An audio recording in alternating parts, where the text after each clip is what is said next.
Nunca había estado en misa, nunca había querido ir a misa. Yo, como presbiteriano, tenía muchas ideas erróneas. Al graduarme del seminario y volverme pastor, continué estudiando. Estudié a fondo el Nuevo Testamento y tuve que estudiar hebreo. Inicié el griego, etc. Y mis estudios comenzaron a apuntar a los inicios de la iglesia. Pero empecé a preguntarme, ¿qué otras riquezas, si hay alguna, que aún podría encontrar en la misa católica? ¿Algún rastro, un remanente? Noté que había una misa entre semana, en una capilla subterránea. Antes de mediodía bajé unos escalones. Recuerdo haber pasado junto a la fuente de agua bendita. No estaba listo para mojar mis dedos, pero tomé una posición en la banca de hasta atrás. Cuando la campana sonó, el padre salió, vi que todos se pusieron de pie y escuché muy atento y, desde la orilla de mi asiento, oí a un sacerdote católico pronunciar las palabras de la consagración por primera vez. Y mientras oía la oración empecé a darme cuenta. Nunca había oído esto antes, pero cada parte me era familiar, porque había frases tomadas de la liturgia pascual, directo de las escrituras, pero me di cuenta que era más que coincidencia.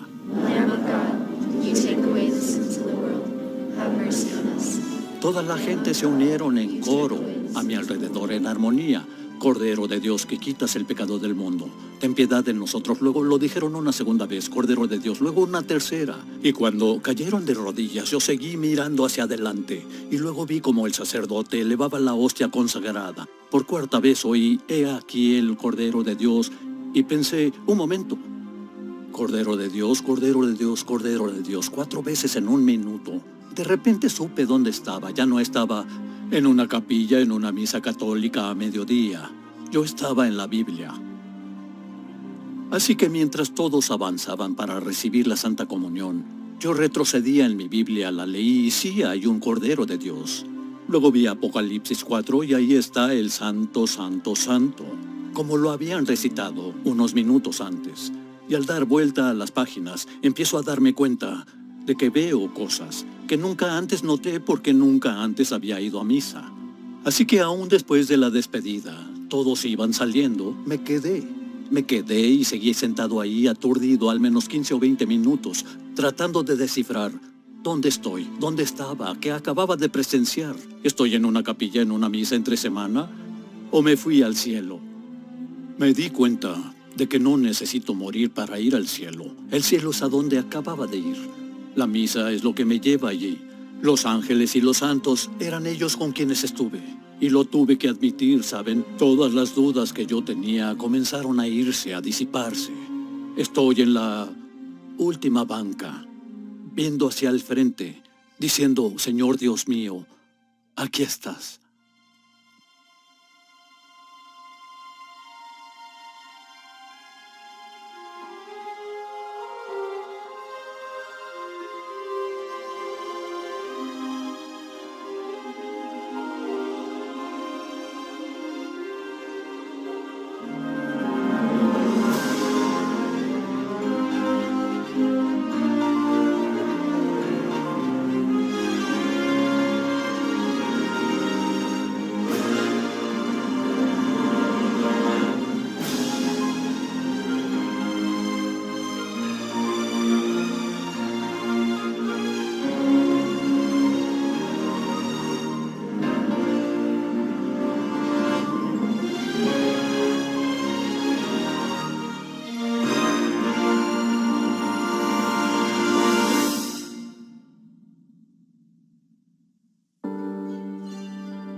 ¿De dónde vino la Eucaristía? No es solo algo católico, es algo bíblico. ¿Qué si les dijera que la Eucaristía está tejida con la misma tela de la Escritura? ¿Qué si les dijera que pueden encontrarla en la primera página del Génesis? ¿Qué si les dijera que Jesús estaba dispuesto a apostar todo su ministerio a ella? En Juan capítulo 6 leemos el versículo 2, la multitud empezó a seguir a Cristo Jesús debido a las señales y maravillas que estaba haciendo. Justo el día antes de que Jesús hiciera uno de sus más famosos milagros, el de los panes y los peces. Él tomó un poco de pan, unos peces y los multiplicó para alimentar a miles. Hay una gran multitud de gente y todos avanzan empujando para ver lo que este Jesús que realizó estos sorprendentes milagros tiene que decir. Jesús abrió la boca y va a hablar y todos están emocionados. ¿Qué va a decir hoy? Jesús les dice, no me buscan por las señales que han visto, sino porque se han hartado de pan. Trabajen no por un alimento que perece, sino por un alimento que dura y da vida eterna. Y los oídos de la multitud ponen atención porque en su historia había un pan de vida, así que están interesados. Tenían el maná que el Señor les envió desde el cielo para mantenerlos mientras vagaban por el desierto. Así que la gente de la audiencia ese día está diciendo, sí entendemos lo que dice, Señor, danos de ese pan siempre. Y aquí es cuando Jesús los saca de balance. Les dice que el pan del que está hablando es Él. Les dice, yo soy el pan vivo, bajado del cielo. Bien, esto no es bien recibido. Empezaron a murmurar diciendo, ¿Cómo es posible? Este hombre dice que es el pan del cielo. ¿Qué hace Jesús? ¿Se retracta de sus palabras? ¿Le resta importancia? No, las intensifica. Les dice, el pan que yo doy para la vida del mundo es mi carne. Ellos dicen en el versículo 52, ¿cómo puede darnos a comer su carne? Y la gente empezó a dispersarse. Tú ves a toda esta gente dispersarse y él arremete aún más. En el versículo 53, si no comen la carne del Hijo del Hombre y no beben su sangre, no tienen vida en ustedes. Y aquí está lo interesante. En este punto Jesús en griego usa la palabra trogo. Esta palabra significa masticar, tragar. Es una palabra gráfica que no puede interpretarse simbólicamente. Y la multitud estaba en modo de fusión total. Pensaban, espera un segundo, ¿cómo puede darnos a comer su carne? Dice en el versículo 66 del capítulo 6 que todos se fueron. Todos se fueron. Hay una multitud de gente y todos se van. ¿Y quién se queda con él? Solo los discípulos. Y él siempre lleva a sus apóstoles aparte para aclararles su enseñanza más profundamente, explicando lo que quiso decir. Pero no dice, vayan por la gente, quiero disculparme, como solo traté de usar una analogía. No dice eso, solo los ve y dice, ¿también ustedes quieren abandonarme? Literalmente se dispone a perder a todos. Y Pedro da la máxima respuesta de fe. Dice, no, Señor, no te vamos a dejar porque entendemos que la transubstanciación significa que la sustancia cambia, aunque el pan... Por supuesto no dijo eso. Básicamente dijo, no tengo idea de lo que estás diciendo. O como las escrituras dicen, Señor, ¿a quién iremos? Tú tienes palabras de vida eterna. Este es un gran momento. El día anterior querían coronarlo rey y hoy lo abandonan. Queda claro que toda su misión es atraer gente hacia sí, atraer gente hacia su Padre. Tiende la mano a cada persona que puede. Y aquí ve que todo mundo se retira. ¿No es como si esto fuera contra su misión? Salvar al mundo, atraer gente hacia sí, pero aquí se están retirando. Jesús está apostando todo. A esta idea de comer su carne, beber su sangre, toda la gente está confundida, se está retirando, nadie sabe qué sucede. Es muy confuso, pero ¿saben lo que no es confuso? Una cosa está clara.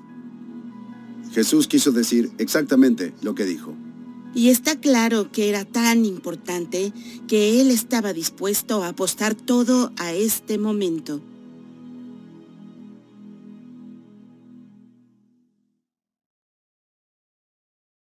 El significado más profundo de cualquier historia se encuentra en las conexiones que hace. Las mejores, las más grandes historias son en las que todas las piezas se unen. Algo pasa en el capítulo 3 y uno no está seguro de lo que significa. Luego el significado se profundiza en el capítulo 38. Pero podemos perder el panorama general. Es como dijo un escritor, que siempre estamos en peligro de ver la manchita en la ventana y no ver el vasto panorama que está detrás. Empecé a escribir tan joven como me fue posible, contando historias y creando personajes en la máquina de escribir de mis abuelos y con una grabadora de cinta que tomé para crear pequeños audiodramas. Creo que el impulso de crear estaba siempre conmigo. Eso puede ser porque soy escritor y porque estoy interesado en la historia, pero creo que es también porque la historia es muy poderosa. Somos en esencia narradores. Hay un deseo dentro de nosotros de que nos cuenten historias y de contarlas. Se remonta a las pinturas rupestres, más allá de lo que puedas imaginar. Y está dentro de nosotros, yo creo, porque Dios mismo es el sumo narrador. Dios, el creador, rechazado por su creación. Dios, quien luego dedica años y años y siglos a tratar de atraer a la creación que ama, no porque se sienta obligado por haberla creado, sino que la creó porque la ama. Y creo que los mejores narradores han visto la Biblia y han dicho, hay tragedia, hay comedia, hay drama, hay cosas sucediendo. Dediqué más tiempo a la motivación de los personajes como lo haríamos con cualquier otra cosa y decir, ¿por qué? Creo que sí podemos dar un paso atrás y ver la Biblia para al menos inyectar nuestra sensibilidad de narradores como seres humanos y para hacer las conexiones correctas, el universo cobrará vida. Así que comencemos por el principio. Retrocedamos hasta el jardín del Edén. ¿Qué planeó Dios originalmente para la humanidad, para nosotros? Bien, la historia comienza con una pareja, con Adán y Eva, caminando con Dios en el fresco del día, interactuando con Él y disfrutando de su relación con Él. Justo desde el principio vemos cuánto quiere nuestro Dios estar con nosotros. Dios pone a Adán y a Eva en el jardín, está caminando con Adán en el jardín, está nombrando a los animales con Adán, está ahí con ellos. El propósito de la vida es estar con su creador y el del creador estar con ellos. Para eso fuimos hechos. Leemos en Génesis que en medio del jardín había un árbol en particular, el árbol de la vida. Y el árbol de la vida representa la invitación de Dios a la vida real, la vida eterna, su propia vida divina. Y el plan era que Adán y Eva comieran de ese árbol. Así que en verdad el corazón de su relación inicial con Dios es este alimento. Y en el jardín del Edén, Dios provee una oportunidad para que Adán y Eva se vuelvan uno con Él, que comulguen con Él, comiendo del árbol de la vida. Pero algo cambia dramáticamente cuando Adán y Eva pecan. Eligen comer del árbol del conocimiento del bien y del mal y tratan de competir con Dios, tratan de ser como Él. Y en lugar de disfrutar su comunión con Dios por toda la eternidad, de hecho, cortan su relación con Dios por una comida. La Biblia nos cuenta en Génesis capítulo 3, versículo 10, que se escondieron de la presencia del Señor Dios. Eso es lo que Adán y Eva hicieron, esconderse de la presencia de Dios. Y eso pasa cuando pecamos. Cuando pecamos no es tanto que Dios nos esté viendo, hiciste algo mal, yo te rechazo, voy a apartarme de ti, no. Nosotros nos apartamos de Dios, nos apartamos de sus formas de vida, nos apartamos de su presencia. Adán y Eva se apartaron de la presencia de Dios. Se apartaron del paraíso del Edén. Y se apartaron del árbol de la vida, que Dios había plantado en el jardín para que pudieran comer de él y compartir su vida para siempre.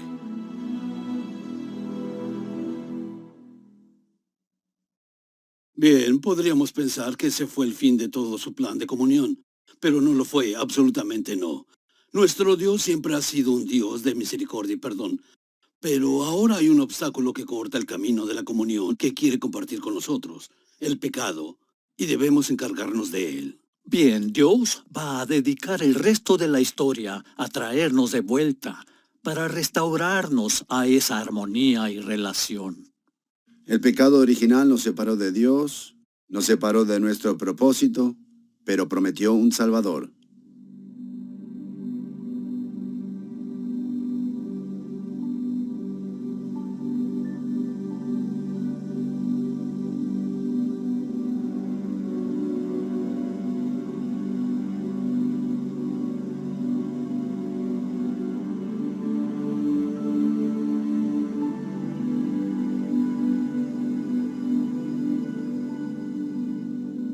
Todo cristiano estaría de acuerdo en que así es como Dios eligió salvar a su pueblo. La cruz su muerte, su sacrificio por nosotros. Pero piénselo, ¿cómo salvó eso a alguien? Si la trayectoria de la historia de la salvación fue la unión con Dios, ¿cómo arregla esto las cosas?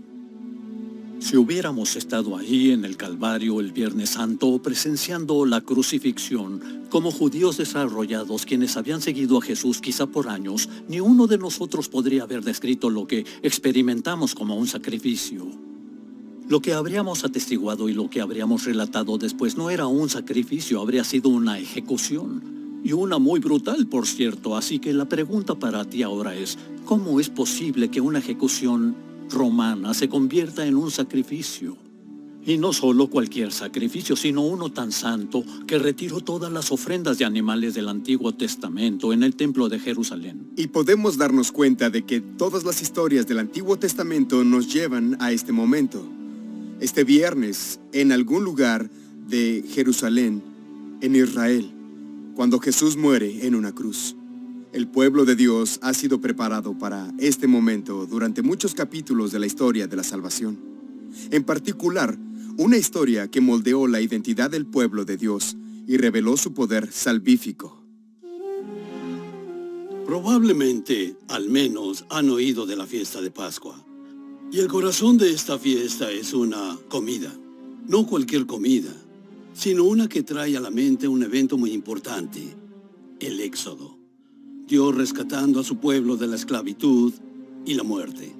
En este punto de su historia, los israelitas como pueblo han sido esclavizados en Egipto durante cientos de años. Están bajo amos que son opresivos y Moisés ha estado tratando de liberarlos y sacarlos de la tierra de Egipto. Pero a pesar de las señales divinas que Dios ha dado al convertir el Nilo en sangre y enviar plagas de piojos y moscas y otras cosas, el faraón es obstinado y se negó a dejar ir al pueblo. Incluso después de 9 plagas, el corazón del faraón sigue endurecido y se niega a reconocer el reclamo de Dios de dejar ir a su pueblo de Israel. Faltaba una plaga.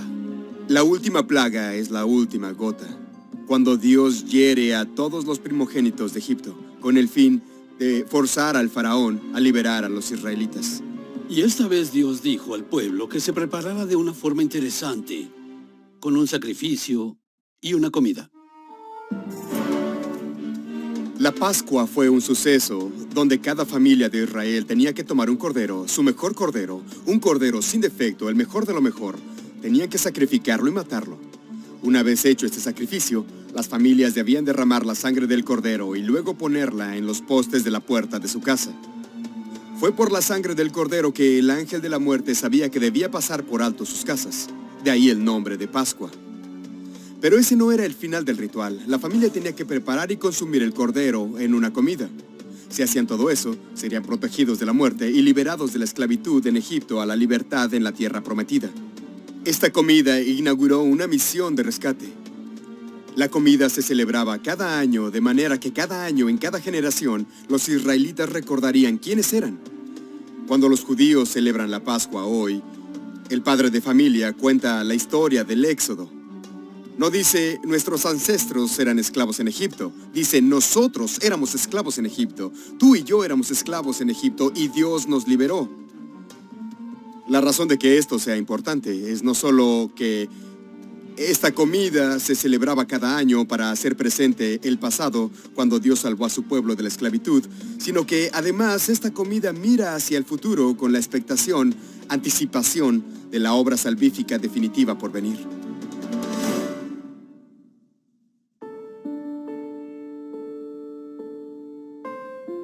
Regresamos a Jesús en Juan, capítulo 6. Está parado ahí con sus confundidos discípulos. ¿Por qué Jesús arriesga todo para anunciar que debían comer su carne y beber su sangre?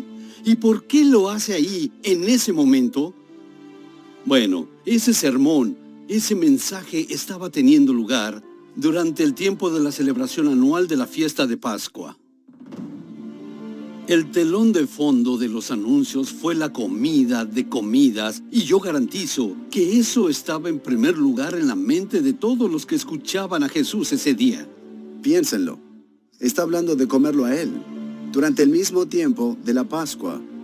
Si no comen la carne del Hijo del Hombre y no beben su sangre, no tienen vida en ustedes. El contexto lo es todo. Pascua, pan de vida, Cordero de Dios. Estaba trayendo a la mente el Éxodo cuando Dios salvó a su pueblo. Él sabía exactamente lo que estaba haciendo. Estaba iniciando un nuevo Éxodo, una nueva misión de rescate. Por eso era tan importante.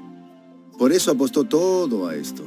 Todas las escrituras están llegando a un crescendo. Todas estas cosas vienen a la cabeza en lo que Jesús está por hacer. Cada comida en el Antiguo Pacto, cada vez que el pueblo comía en el Antiguo Testamento, cada una de ellas era una señal que apuntaba hacia algo mucho mayor, algo más grande, algo más profundo. Dios estaba preparando el corazón de su gente, estaba sentando las bases para cumplir su deseo de estar con nosotros. La meta máxima de la historia de la salvación, y esto lo iba a hacer en otra Pascua en el futuro cercano.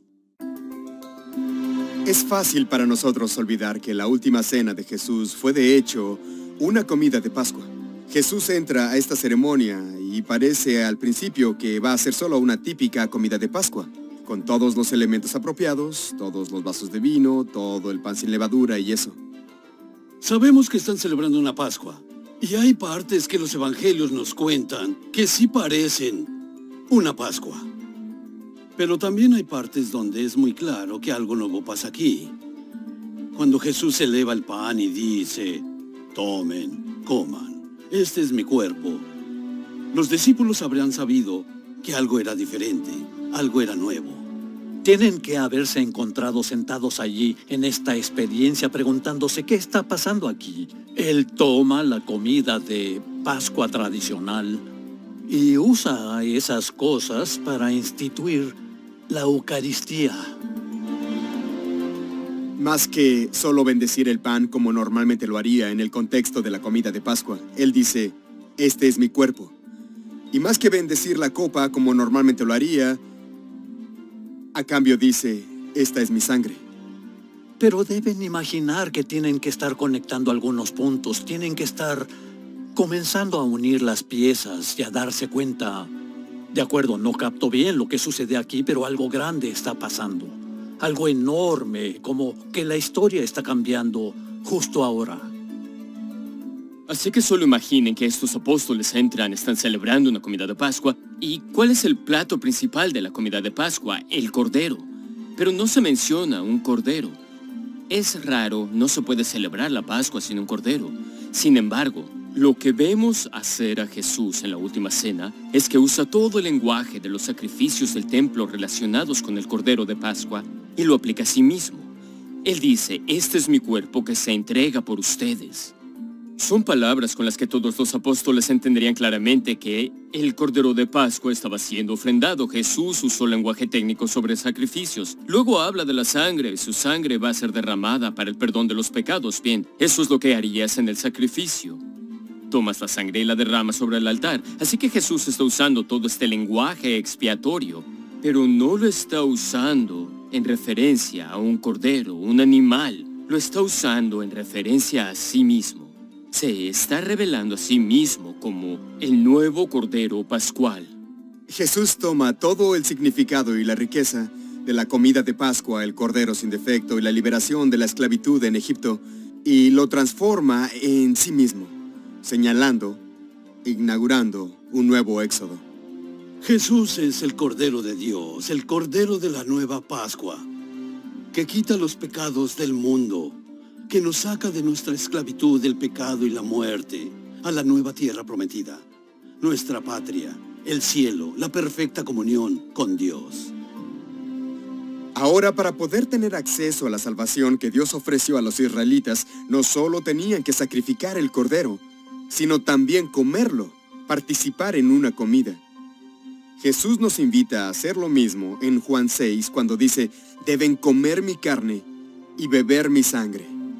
Nos está indicando que Él es el nuevo Cordero de Pascua y que para participar en el nuevo pacto que Él ofrece, no solo necesitamos mirarlo a Él crucificado ante nosotros, sino que necesitamos participar en su sacrificio, comiendo su carne y bebiendo su sangre.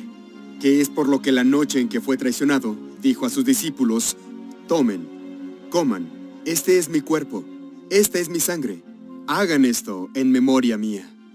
Cuando Jesús dice, hagan esto en recuerdo mío, hagan esto en memoria mía, es muy importante porque recordar y conmemorar significan hacer presente. Y Él nos llama a hacer presente este don de sí mismo, este don expiatorio de su cuerpo y sangre en la Eucaristía. Así que en cada misa, ese sacrificio de Jesús, el ofrecimiento de su cuerpo y sangre, se hace presente para que nosotros podamos entrar en Él. Así como los judíos se ven unos a otros y dicen, no fueron nuestros ancestros los liberados de la esclavitud de Egipto, sino nosotros. Nosotros también podemos mirarnos unos a otros en la misa y decir, no fueron solo los discípulos los que estuvieron allí el primer siglo participando en la vida, muerte y resurrección de Jesús, sino nosotros. Así que cuando Jesús está sentado a la mesa con sus discípulos, cuando hace estas cosas, cuando dice estas palabras, palabras que habrían sido increíblemente familiares para todos allí, se las hubieran oído año tras año. Cuando Jesús dice estas palabras, está haciendo algo completamente nuevo. Cuando Jesús dice estas palabras, está instituyendo un sacramento. Y es un sacramento que va a llegar hasta este momento, a cada misa en la que hayas estado. Llega a nosotros. Los cielos declaran la gloria de Dios. Desde las estrellas del cielo hasta las hojas de hierba, todo fue diseñado con una sola meta, la de revelársenos. El propósito de todo el universo material es ser el lugar donde hombres y mujeres comulgan con el Dios que los ama. Ese lugar lo hemos perdido. San Pablo dice que toda la creación gime hasta el momento en que Dios haga todo nuevo. La creación misma anhela un rescate divino. Él ha estado trabajando en eso mucho tiempo. Le dijo a Adán y Eva que enviaría un Salvador. Él llamó a Abraham. Preparó a una enorme familia, hijos de Dios, y permitió que fueran esclavizados. Luego los trajo a la tierra prometida, pasando sobre todos los obstáculos que estaban en su camino. Finalmente, vino Él mismo y ofreció a sus oídos el sorprendente mensaje del hombre que ellos consideraban solo otro rabí. Estos son los episodios de la gran historia del amor de Dios, una historia que culmina con el don de la Santísima Eucaristía.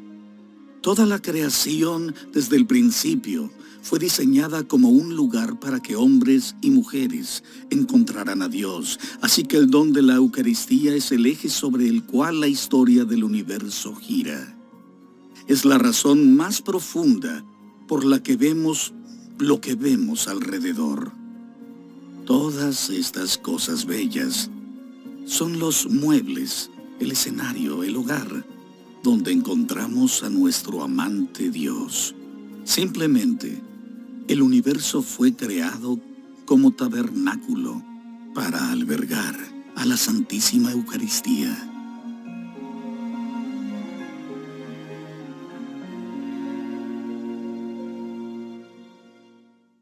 Después de su pasión y muerte, Cristo resucita. Hace su obra de salvación completa. Pero ¿cómo termina el día de resurrección? Después de la fiesta de Pascua y la desilusión del Viernes Santo, encontramos a dos de los seguidores de Jesús alejándose abatidos de Jerusalén. Y mientras se alejan, Jesús viene hasta ellos. Y aunque viene con su identidad disfrazada, les hace algunas preguntas. Empieza a describirles todos los pasajes del Antiguo Testamento que el Mesías debe cumplir. Y conforme se van acercando a Emaús, dicen que sus corazones están ardiendo dentro de ellos por lo que les dice. Así que lo invitan a entrar a su casa. Y él parte pan junto con ellos. Y cuando probaron la Eucaristía que él les dio, sus ojos se abrieron. Lucas coloca la historia del camino a Emaús en un contexto muy interesante. Nos dice que era el primer día de la semana, el día de la resurrección. El primer día de la semana. Eso es raro. Los padres de la iglesia primitiva notaron lo que Lucas estaba haciendo y Juan en su evangelio y otros estaban mostrando que la resurrección es el primer día de la nueva creación. ¿Por qué describir la resurrección como primer día de una nueva semana, de una nueva creación? ¿Cuál es el propósito? Restauración. Piensa en lo que pasa la noche anterior a la muerte de Jesús. Va a un jardín y es probado allí en el jardín. Eso nos recuerda a Adán, quien fue puesto a prueba en el jardín del Edén. Jesús es puesto a prueba en el huerto de Getsemaní, pero demostró ser fiel y obediente. Adán pecó, hizo su propia voluntad, pero Jesús dice a su Padre del cielo, no se haga mi voluntad sino la tuya. Luego Jesús carga algunas de las maldiciones de Adán. ¿Cuáles maldiciones? Bien, Génesis capítulo 3 nos dice que Adán iba ahora a experimentar la muerte e iba a regresar al polvo de la tierra. Piensen en lo que le pasa a Jesús. Muere en la cruz, experimenta la maldición de la muerte. Luego se llevan su cuerpo y lo ponen en la tierra, tierra maldecida. Jesús carga las maldiciones de Adán por nuestra salvación. Así como Adán fue el primer hombre de la vieja creación, Jesús fue el nuevo Adán, el primer hombre de la nueva creación inaugurada por su resurrección. Así que la nueva creación reemplaza a la vieja, y el nuevo Adán redime al viejo. Regresa al jardín. ¿Y qué había en el jardín? 2 árboles, el del conocimiento del bien y del mal, y claro, Adán y Eva comieron de ese árbol, trágicamente. Pero había otro árbol allí. No olvides el otro árbol. Desde el principio, Dios tenía el árbol de la vida. Adán y Eva nunca comieron de ese árbol. Nunca comieron el fruto del árbol de la vida.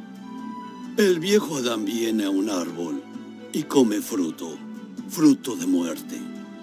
El nuevo Adán, Jesús, también viene a un árbol, la cruz, en el que se nos ofrece como alimento, alimento de vida. Por eso los santos han llamado a la cruz el nuevo árbol de vida. Y si el crucifijo es el árbol de vida, ¿qué cuelga del crucifijo? Jesús cuelga de él, lo que hace a Jesús el fruto de un nuevo árbol. La Eucaristía es el fruto del árbol de la vida, es lo que debemos comer, cenar. Podemos ver esto como contrario a la caída. Jesús restauró la comunión con los seres humanos, unos con otros y con Dios. Pero el punto no se entiende hasta la comida. Ahora, el primer día de la nueva creación, Lucas nos dice que Jesús toma este par y abre la historia de las Escrituras, que culmina con la muerte y resurrección de Jesús para salvar a su gente. Pero luego en la mesa, Jesús les da la Eucaristía. Él toma, bendice y parte, y cuando les da la Eucaristía, ¿qué les está dando? El fruto del árbol de la vida. Y cuando ellos prueban la Eucaristía que Él les da, sus ojos se abrieron. Bien, esto es como lo que pasa con Adán y Eva en el jardín del Edén, excepto que es al revés. Cuando Adán y Eva prueban el fruto del árbol del conocimiento del bien y el mal, sus ojos se abren y ven que están desnudos. Se dan cuenta de su propia culpa y vergüenza.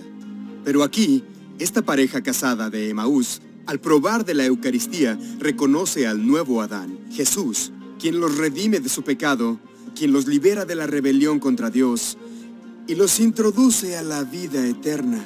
Lucas te está diciendo que la cruz es el árbol de la vida y el fruto de ese árbol es el cuerpo y sangre de Jesús.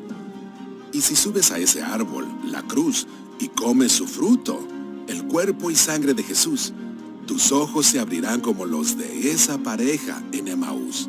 Tus ojos se abrirán para ver la cara de Dios. Y al ver la cara de Dios y comer del árbol de la vida, tú vas a tener vida eterna.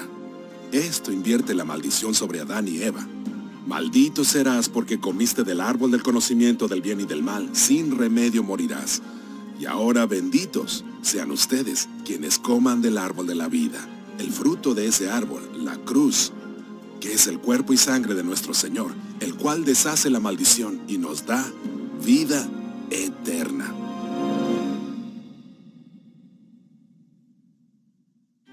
El relato del universo y el relato de la historia de la salvación son una historia de amor escrita por la mano de Dios. Y si yo puedo decir la línea central de esta historia de amor, podríamos hallar un lugarcito en las Escrituras donde ubicarlo, el centro. Este es mi cuerpo, que se entrega por ustedes. Porque tanto amó Dios al mundo que se dio a sí mismo. Desde el momento en que el plan de salvación fue puesto en marcha, este humilde pan y vino ha sido la trayectoria del resto de la historia. La historia de la Eucaristía está tejida en la tela de toda la palabra de Dios. No es en particular un pasaje o versículo, es la trama de toda la historia. Desde el principio de la palabra de Dios, la Biblia, en el Génesis, Él ha hablado del árbol de la vida. Toda la historia hasta el final con el paraíso de Dios es revelada. Todo el relato de la historia de la salvación se ha entretejido con el significado y trascendencia y la trama del pan. Si sabes qué está pasando, si sabes la historia subyacente, si sabes la intención, desde el principio, desde la primera página de la Biblia, del deseo de Dios de unirse a nosotros para estar con nosotros y cómo la misa es en realidad el fruto de ese deseo, entonces todo empieza a cobrar sentido. Esa presencia que estaba ahí en el jardín, esa presencia que estaba perdida cuando Adán y Eva se escondieron de la presencia del Señor Dios en su pecado, Jesús viene a restaurar y a dar en un modo aún más profundo el regalo de su presencia en su mismo cuerpo y sangre en la Eucaristía.